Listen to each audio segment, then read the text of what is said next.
calor tremendo, né? Eu queria ter nascido aqui, mais frio.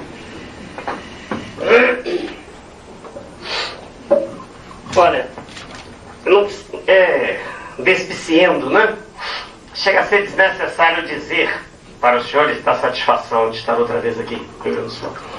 Desde a primeira vez foi muito gratificante estar com gente tão animada e tão preocupada, né, com as questões maiores do Brasil. Não vou cansá-los muito, não. No dia 6 de maio, agora, recente, deste ano, quer dizer, junho, julho, agosto, setembro, 4 meses, né? Pouco atrás. No dia 6 de maio, exatamente, precisamente, nós todos assistimos à perpetração de um verdadeiro crime de lesa pátria. O Brasil inteiro viu, observou, que naquele dia nefasto, cruzando, né, os ares do espaço aéreo brasileiro, dezenas de jatos executivos, conseguiu-se, de modo torpe, sórdido, passar por cima de uma série de ações judiciais que já haviam sido impetradas contra Sua Excelência o Presidente da República e aqueles que o seguem, no sentido de ser detida a privatização da Vale do Doce. Eu vou começar por este ponto, exatamente este ponto, porque, a meu ver, ele foi um marco importantíssimo na história do Brasil. A grande imprensa, de modo subreptício, durante meses, veio convencendo a opinião pública que a Vale do Doce tinha que ser privatizada. Dizendo, e até artistas de televisão vinham à tela para dizer que era um caminho natural para que nós nos integrássemos no primeiro mundo, que ela ia ser muito mais rentável, que o Estado não tem que se preocupar com isso, que isso é uma coisa do passado, que a era de Getúlio Vargas devia ser enterrada, que no mundo moderno não há lugar para as estatais. E eu cansaria muito, senhores, se lhes repetisse o festival de asneiras, de mentiras, que eram veiculadas dia após dia, através de todos os meios de comunicação. Vamos ver, com razoável calma. Primeiro vamos ver o que é a Vale. O que é isso? Vejam bem, eu preparei uma palestra e ia fazê-la no Congresso Nacional, na comissão, uma comissão ligada a direito internacional, direito de justiça, não me lembro o nome exato. Comissão de Relações, do Dr. Passi, que viu, Comissão de Relações Exteriores. Meu nome foi aprovado por unanimidade por 52 deputados. Ora, há pouco eu disse, quando o jornalista me interrogou, como é que a gente pretende, se lá chegar, fazer essas mudanças de que o Brasil precisa. Mudanças mesmo, não reformas de conversa fiada, não precisa ser reforma nenhuma. Nada, tudo que você é mentira, nada. Conversa fiada. Como fazer? Ele a pergunta. E eu disse para o jornalista, não me lembro quem era, eu disse, olha, os congressistas são homens, são seres humanos como nós. O problema é a informação correta chegar a eles. E tanto o que eu digo tem fundo de verdade que 52 deputados aprovaram meu nome para que eu fizesse a palestra. Eu fui indicado para falar sobre a Vale, pouco antes da apresentação. Qual é a minha surpresa quando, depois de alguns amigos meus, generais, almirantes, amigos, quer dizer, pessoas do alto escalão militar interessadas, né, em ser detido o processo, e outros elementos do escalão jurídico superior, meus convidados, tudo pronto para a nossa palestra. Por ordem direta superior, a palestra foi cancelada. Sem aviso prévio, um dia antes, né? Vocês podem chamar de aviso prévio um dia. E não falei. Quando nós tivemos o ingresso no nosso partido, do deputado federal, cuja presença nos honra hoje, o doutor De Velasco, nós fizemos a mesma palestra. Agora numa sala, claro, né, para os nossos, doutor professor Irabon estava, o doutor Plácio também esteve. Falamos para 1000 pessoas que foram do Rio de Janeiro, de São Paulo, né, diversos lugares aqui do Sul. E mostramos com slides, claro, que não havia nenhum veículo de comunicação presente. Nenhum. Falamos dentro do Congresso Nacional, comemorando a entrada de um deputado federal. Isso não é uma brincadeira. Não havia nenhum. Só uma palavrinha aqui, agradecendo as palavras tão gentis do jovem jornalista que é do nosso partido. Não são seus colegas que têm culpa disso. Seus colegas são empregados. Existe um controle monolítico do processo. Desculpe, que o senhor é muito jovem, né? Estou falando direto do senhor. Há um controle monolítico do processo de informação. Monolítico. Do que eu vou dizer aqui que tem importância, nada vai sair. E se sair, parabéns à imprensa. Parabéns. Mas que saia o que é importante. Não só contar que eu estive lá e falei que eu vou dar dados importantes. Que se publiquem, então, vamos ver. E eu direi que é excepcional a posição da imprensa daqui. Direi. Conseguiu fazer isso. Vamos lá, ele disse que eu ia conversar com os senhores dizendo o que é a FAB. Ainda é, não deixou de ser. Vejam bem, a Companhia FAB perguntou-se um sistema integrado em que o senhor tem uma mina da qual se extrai o minério. A mina da qual se extrai o minério, o senhor tem a ferrovia que leva o minério, o senhor tem o porto e o senhor tem um navio transoceânico. Dizendo as palavras, a gente não tem ideia do que é isso. Mas é uma coisa muito grande. Eu estou falando do que está instalado. Muito grande. Vamos deixar a reserva mineral para daqui a pouco. Para os senhores terem ideia, o transporte que se faz, por exemplo, de minério, é algo tão colossal que nos põe no lugar de segundo do planeta, depois da Austrália. Coisa estúpida, monstruosa, milhões de toneladas. Se o senhor quiser olhar para a reserva de ferro no subsolo, continuando exportando no mesmo ritmo, essa reserva dá, não se assustem, para meio milênio. Quer dizer, dá para 500 anos. Já aqui, já se pode começar a perguntar: que valor é esse arbitrário que é dado ao minério? É o valor de hoje. Mas hoje os minérios não valem nada ao nível do comércio exterior. Não valem nada. Quem dirige, quem marca preços de minérios são os cartéis internacionais. Então não vale nada. Só alguns exemplos. O nosso alumínio vai para o Japão, vai para quem necessita da Europa, Estados Unidos, sai de lá daquela região de Tucuruí e é vendido por um preço inferior ao preço de custo, ao preço da energia elétrica, para tirar. Então não pode, ninguém pode calcular o preço de uma companhia de mineração gigantesca, a maior mineradora de ferro do planeta, ninguém pode tirar, baseado no preço atual do ferro. Quanto vai valer esse ferro? O mesmo grama, a mesma tonelada? Quanto vai valer isso? Daqui a 10 anos, daqui a 20 anos.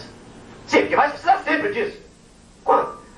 Eu não estou falando de coisa abstrata. Sem ferro, sem vergalhão, não se constrói em prédios. Minério é fundamental, estou falando do primeiro. 500 anos. Meio milênio. Mas não é só ferro que existe no subsolo. Quer dizer, o arcabouço inicial, que é o que é mais valorizado, que eles dizem assim: como se pode falar em trilhões, que nós dissemos no nosso material?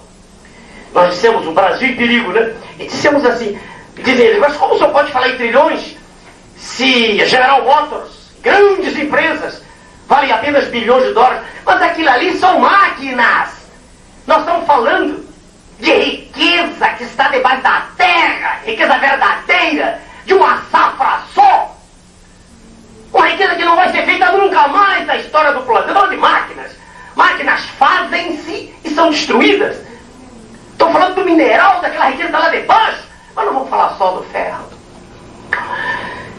Nós temos no Brasil a maior riqueza em quartzo de primeira qualidade do planeta. O quartzo é fundamental para a indústria eletrônica. Sem quartzo não se fazem computadores, que são a menina dos olhos hoje, de qualquer adolescente, todo mundo, é a geração dos mais jovens, tudo se faz com computador, tudo. Os mais velhos descobriram fazer contas à mão.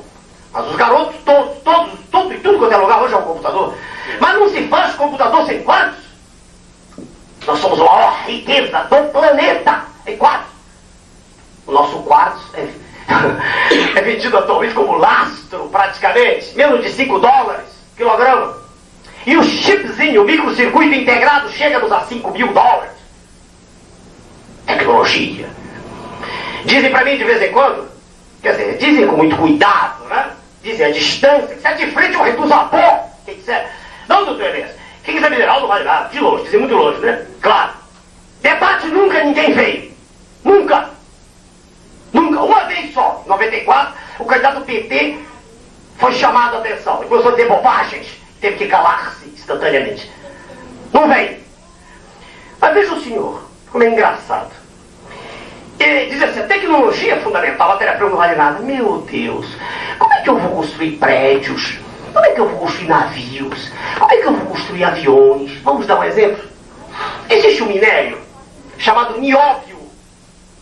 Eu fui o primeiro candidato a presidente da República que falou em nióbio no Brasil. Primeiro. Não sei se os outros não falam por ignorância ou por má fé, ou pelas duas coisas juntas. Um pouco de tudo.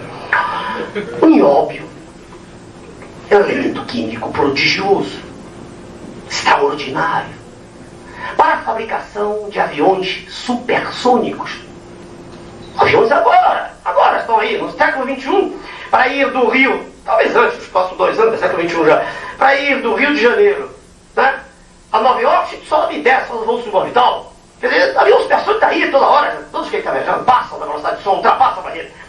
O nióbio é fundamental. Sabem quem tem o maior nióbio, a maior quantidade do mundo no Brasil? Mas não é 50, 60, é 98% do nióbio do mundo está no Brasil. 98%! Passe na rua e pergunte para alguém se sabe o que é nióbio. Pergunte a algum órgão de comunicação. Fala de nióbio. Para pensar que é macarrão para comer com feijão. Quando devia ser obrigação do meio de comunicação mostrar para a população que ela não é pobre, que ela tem a verdadeira riqueza, a riqueza dada pelo Criador que está aqui no nosso planeta. A Vale do Rio Doce não tinha só ferro, não tem só nióbio, quartzo, alumínio, manganês. Vejam, por exemplo, estou dando alguns exemplos e acabo já com essa história. Vejam o manganês. Manganês é fundamental para fazer aço, para a indústria siderúrgica. Manganês é fundamental. Dentre outras ações, é desulfurante, é fundamental. Nosso manganês, em milhões de toneladas, foi exportado para pagar juros de dívida externa. E a serra do navio do Amapá viu o seu manganês indo embora todo. E a região de Conselheiro Lafayette, em Minas Gerais, viu o manganês indo embora todo. Sob o comando desses apátridas que dirigem nosso país. Criminosos. Esses sim. E não esses crimes pequenininhos que enchem as páginas dos jornais. Vem pra mim, eu estou numa cidade do interior de São Paulo, não me lembro o nome lá. Cidadezinha, Barueri, chega o jornalista, tudo é, qual é a sua opinião sobre precatório? Eu falei, vá pro inferno. Quer saber de precatório? Todos os dias, do mês inteiro, lá nos jornais precatórios. Precatório é ladrão de galinha. Eu estou falando de ladrão de banco. O que vai embora são bilhões de dólares. Esse manganês que foi embora, senhores, e que deixou só buracos no lugar, sabem onde ele está? Está na Pensilvânia, para compor as reservas estratégicas dos Estados Unidos. Claro, o manganês é fundamental, está lá guardado. Imbecis! Os que gritam, né? Nacionalistas retrógrados. Alguns dizem que isso é fascista. Claro. Querer minha pátria livre desses abutres que estão sugando suas entranhas. Se isso é ser fascista, pode chamar do que quiser. Entendeu? Que eu não bato palmas para isso. Poderia bater se fosse ignorante. Mas aí iria perguntar, não no jornal, que eu não aprendo nada de jornal. Desculpe, o jovem. Nada. Nada. Não é a culpa do pobre profissional que de quem comanda. Então a vinda da Vale do Rio Doce, eu quis levar 10, 15 minutos falando isso, foi um crime. Um crime porque nenhuma nação do planeta faria isso. Nenhuma! O senhor vai dizer, mas a Argentina fez, meu Deus, eu estou falando nação rica do G7. Eu vou já mostrar que nenhuma delas é rica, como diz.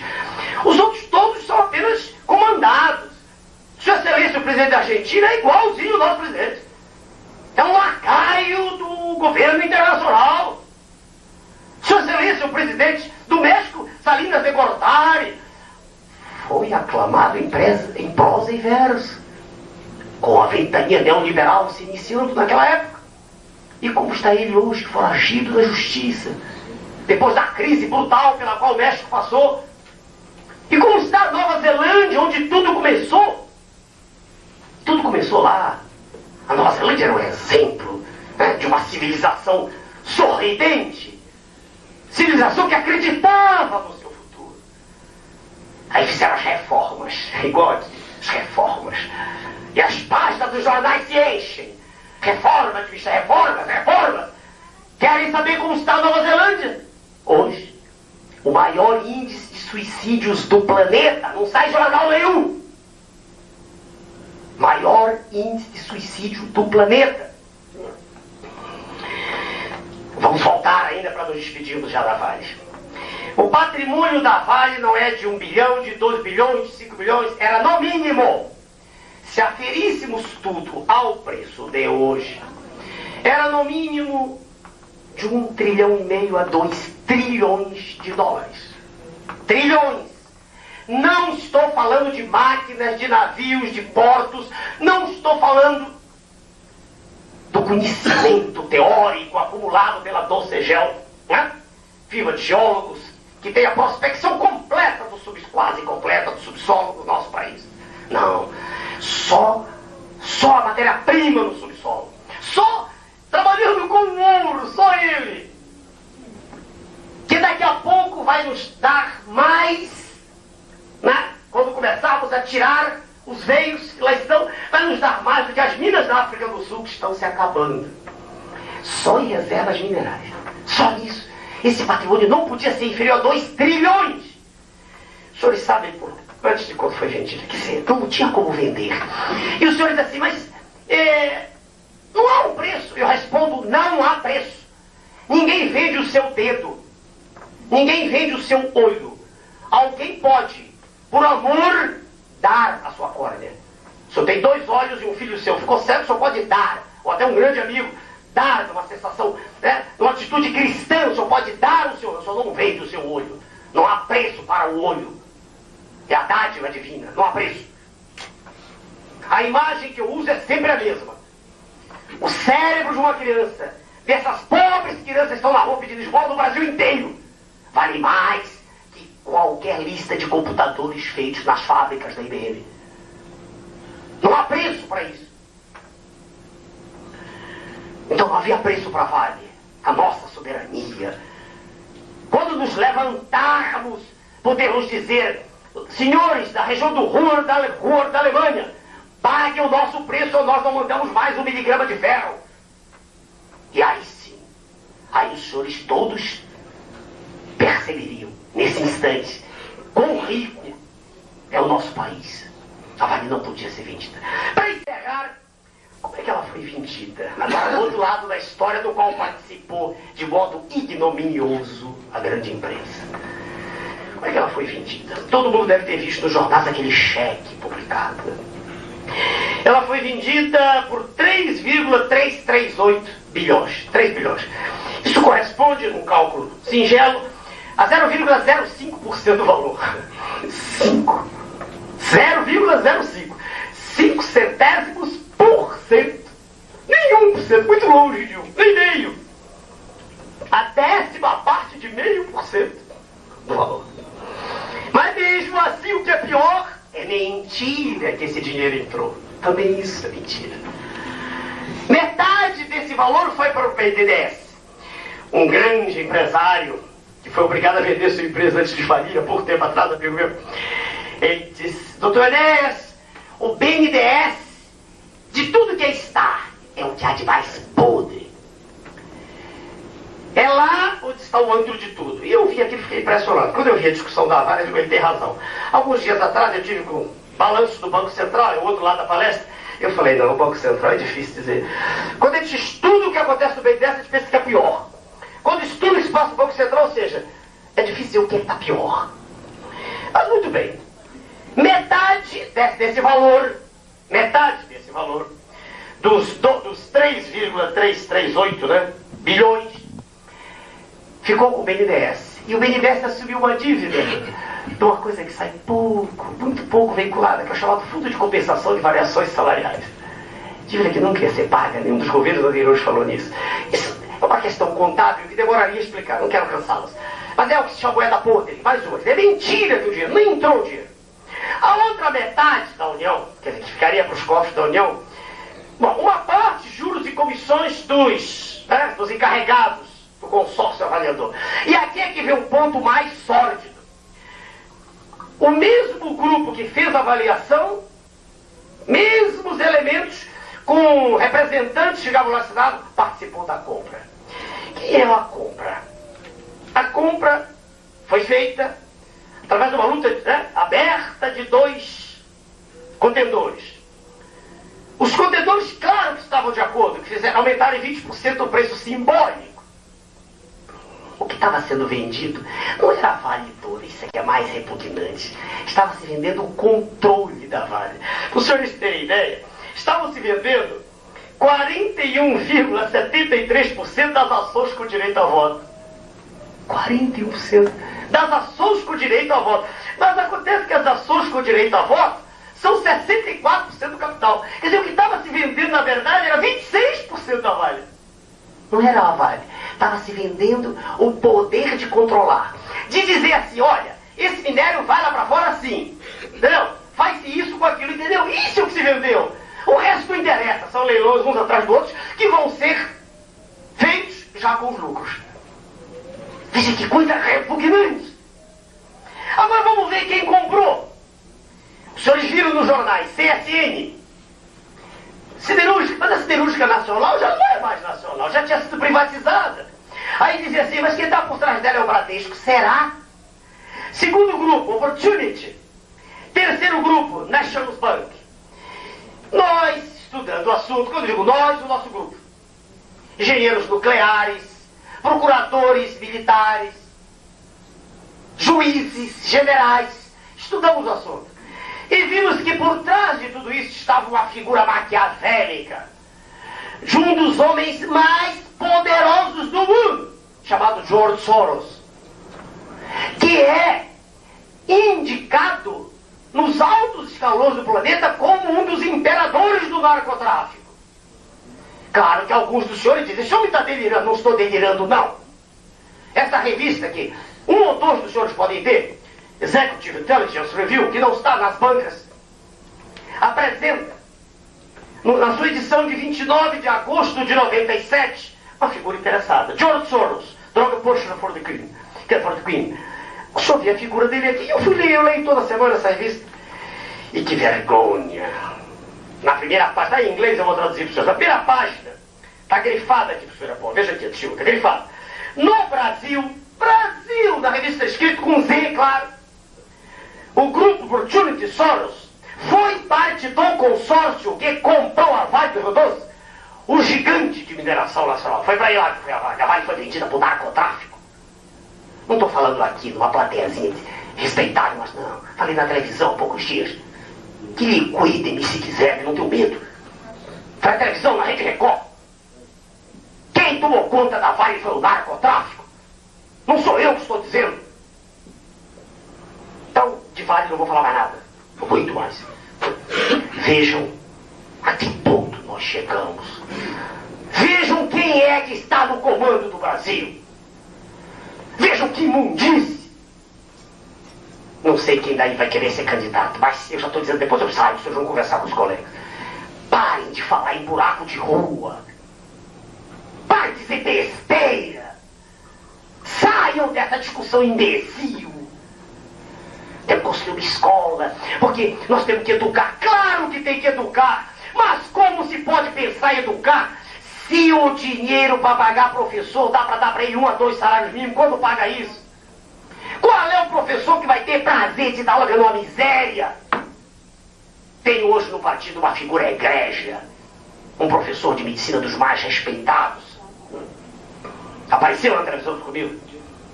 A maior autoridade do Brasil em doenças infecciosas. Qualquer médico sabe, se houver algum na sala sabe. Professor Ricardo Veronese. Perguntem para ele como está o serviço de saúde do Brasil, de ponta a ponta. Não adianta perguntar para alguém aqui, porque é igual ao do Acre, Rio Grande do Sul. Pobre está morrendo da língua. Que não há dinheiro para nada. Mas como pode haver dinheiro se, além da entrega das estatais estratégicas, disso que eu estou falando, além disso, agora o outro lado, do dinheiro que entra. Qual é o dinheiro que entra? O dinheiro que entra, vamos trabalhar só com o plano federal. Só o federal. Só. Em 94, entraram 60 bilhões de dólares. Em 95, 84 bilhões. Eu escrevi essa caixinha no passado, está atrasado. Eu já atualizei. Diz aqui que serão no mínimo 90. Foram 96 bilhões. Repara que está subindo. É mentira tudo que eles dizem. Em 97 vai para 120 bilhões, no mínimo. Há quem diga que vai mais. Agora, só estou falando federal. Mas como é que não há dinheiro para nada? Aí vem o governo e diz: há um déficit público, nós gastamos muito, como é que eles dizem, né? Com a máquina. E temos que demitir. Lá vai o idiota do funcionário público para a rua. Quem é o culpado? Ele é um bode expiatório. E tem gente que diz, não, mas tem funcionário de baixo que não faz nada. Tem gente que vai fazer nada. Isso é um problema que pode ser corrigido. Se num lugar há demais, eu garanto o senhor que no outro há de menos. Porque há lugares onde tem 3 pessoas trabalhando e se matando. Então há num demais, há no outro de menos. Não há funcionários públicos demais no total. O nosso número global não é superior de outros países do primeiro mundo. Onde é que vai o dinheiro, então? Onde é que ele vai? Ele vai pagando os juros da dívida interna, que vem crescendo, não é mais a externa. Inteligentemente, vejam, senhores, eles pegam esses valores e hoje eles já transferem para a dívida externa, para que o valor, como todo mundo não, os mais bem informados estão falando agora da dívida interna, eles, vejam, senhores, eles vão, como é que diz, distorcendo, escamoteando os dados. Por exemplo, há pouco tempo atrás, em 94, não precisa abrir, ela era de 50 bilhões de dólares. Agora ela está em 180 bilhões de dólares. Uma coisa absurda. O que se paga de juros nessa geração é algo astronômico que eu fiz um cálculo. Parece até uma brincadeira, mas só para os senhores verem. Existem alguns anos na história agora recém do Brasil. Se o senhor pegar, por exemplo, uma década, o senhor sabe quanto se pagou nessa década passada de juros, de dívida interna? 100 bilhões de dólares. Então veja como diante desses números passam a ser ridículas essas discussões.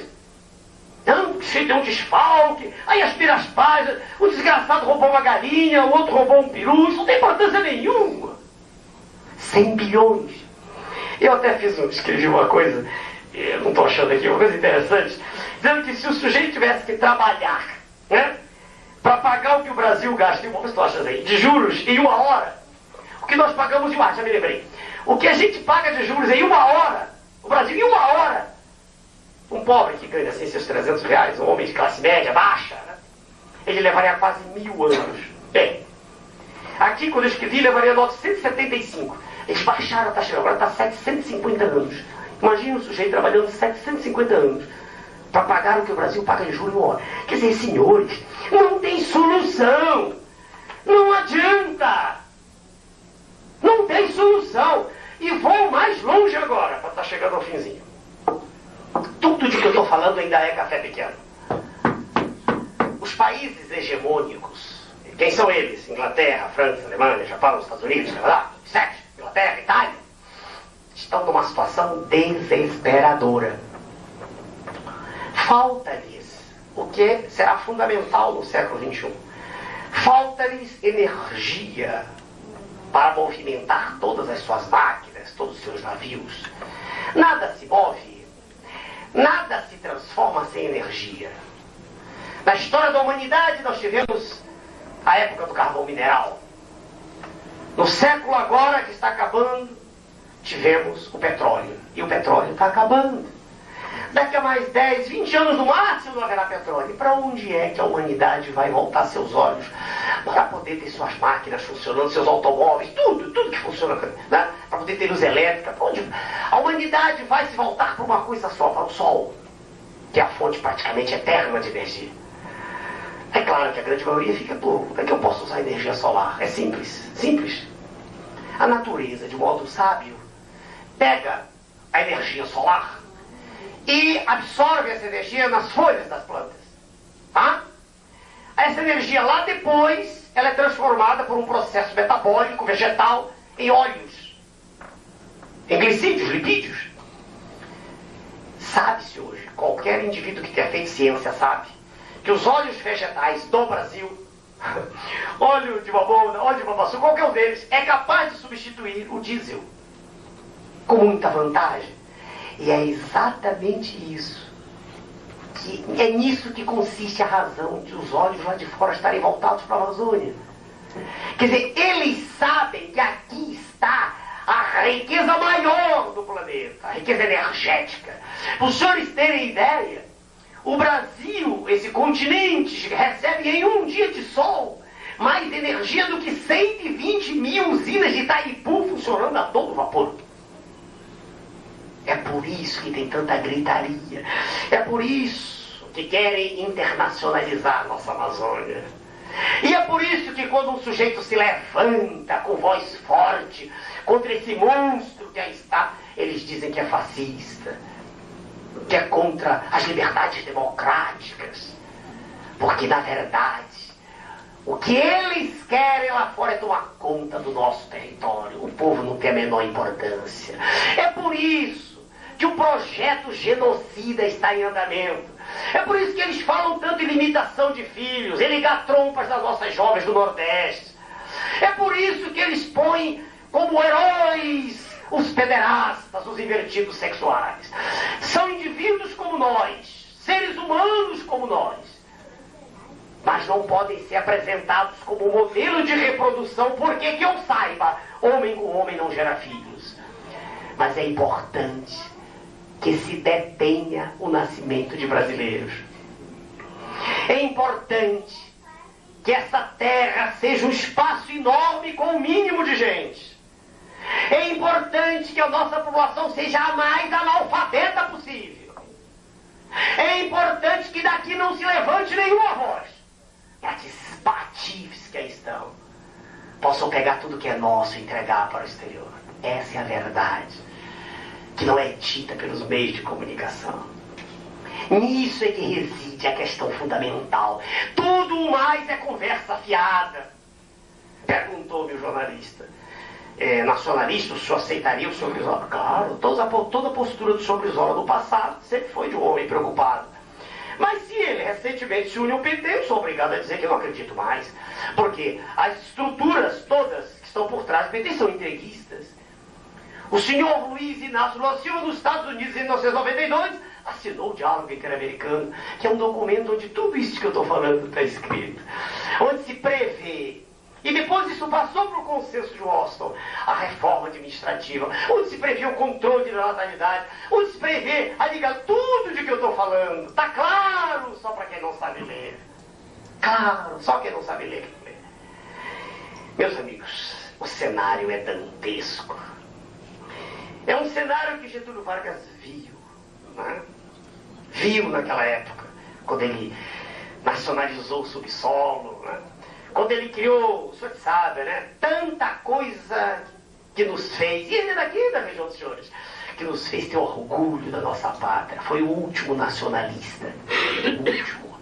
De lá para cá, antes dos militares, durante e depois, é uma sucessão de governos entreguistas. Antes, durante... Parem de estar falando de ditadura, isso tem a menor importância. Do ponto de vista, não foi um ato ditatorial que foi pior. Pior foi a entrega de tudo. E isso também a imprensa não fala. O pior que ocorreu no governo militar foi a entrega. Naquela época, iam se assinando documentos e tudo ia indo embora. É isso que está por trás de tudo. É a grande riqueza de uma nação que tem tudo para ser soberana. De uma nação que é a mais rica do mundo. Que tem 1/5 da água de beber, da água potável do planeta. 1/5, 20%, 21% estão aqui. 15% estão na Amazônia, enquanto lá fora briga-se por causa de água potável. Enquanto nos Estados Unidos eles fazem usinas de dessalinização. E sabem qual é o material fundamental para a usina? É o titânio. E sabem quem é que tem titânio no Brasil?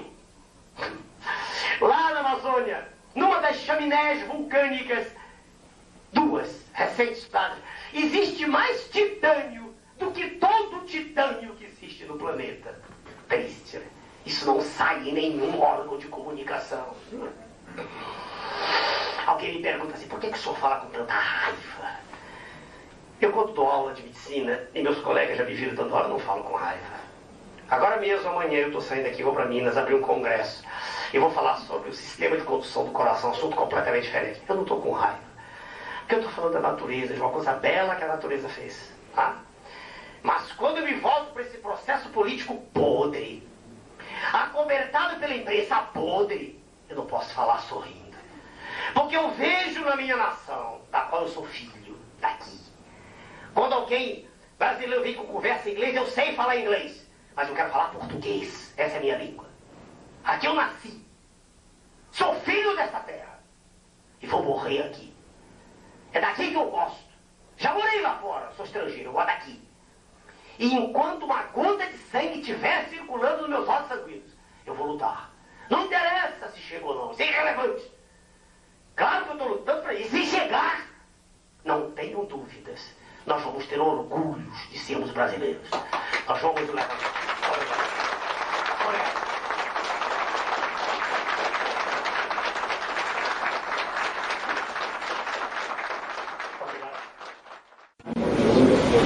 Se for o nosso candidato a governador, ou o que ele quiser, ele é o presidente do partido. Ele e o grupo que o assessora.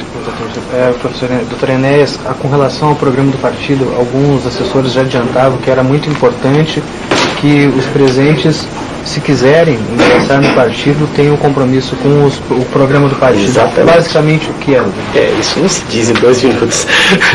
Mas o senhor tem poder de síntese, a gente sabe. Mas os 2 minutos são um tempo muito reduzido. Nós vamos fazer uma palestra para eles, mostrando a eles o que ocorre com o nosso país. É o Brasil em perigo, né? Segundo um documento nosso que nós escrevemos e publicamos ano passado, que retrata a realidade dantesca do país, né? Que não é só nossa, da Argentina, do Oeste. Nós mostramos um projeto maquiavélico, né? Urdido pelas potências hegemônicas, né? O grupo do G7. Projeto esse que está em andamento, a passos acelerados, e do qual suas excelências, os governantes dos países periféricos, participam. Nós mostramos isso, mostramos que só há uma saída nesse cenário de que todos nós participamos, queiramos ou não. A única saída, e nós propomos, é a ruptura ao sistema financeiro internacional.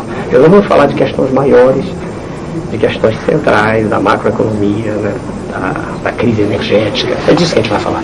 E mostrar que as questões regionais, por mais importantes que sejam, elas são sempre decorrência dessas questões maiores. Para encerrar, ainda que o senhor tenha a possibilidade de conseguir vencer esses obstáculos e se consagrar presidente da República, o senhor acha que o seu programa nacionalista teria condições de vingar e ter força em fazer valer e ser aprovado e ser efetivado de uma forma isolada apenas com o plano? Mas o Congresso é feito de cidadãos que estão também preocupados com a nação. Eu nunca disse em nenhum momento que o Congresso é feito de seres que não são humanos, são tão humanos quanto nós. E aquilo de que se necessita no país é de uma palavra forte, bem informada, bem intencionada e trazendo às pessoas que estão no Congresso a informação precisa e não distorcendo a verdade, apresentando a verdade uma imagem pálida que não corresponde em absoluto à realidade dos fatos. Sobre a possibilidade de coligação com outros partidos? Desde que haja preocupação nacionalista, quer dizer, patriótica, nós não temos restrição nenhuma. É claro que com o governo federal de Sua Excelência é impossível, porque o governo de Sua Excelência da República é por excelência federalista. Com o chamado Partido dos Trabalhadores é também possível, uma vez que nós temos como documentar isso, é apenas uma outra face da mesma moeda. Aliás, até vi publicado sobre isso agora, se você quiser, um sociólogo examina a origem ideológica do PSDB e do PT como sendo a mesma. Hoje é o dia. Primeiro uma palestra nossa, ideológica, né, mostrando para os colegas que se aproximam aquilo que nós queremos, né, o que nós pensamos, mostramos a nossa bandeira, e após a aceitação ou não da bandeira, aqueles que estão conosco.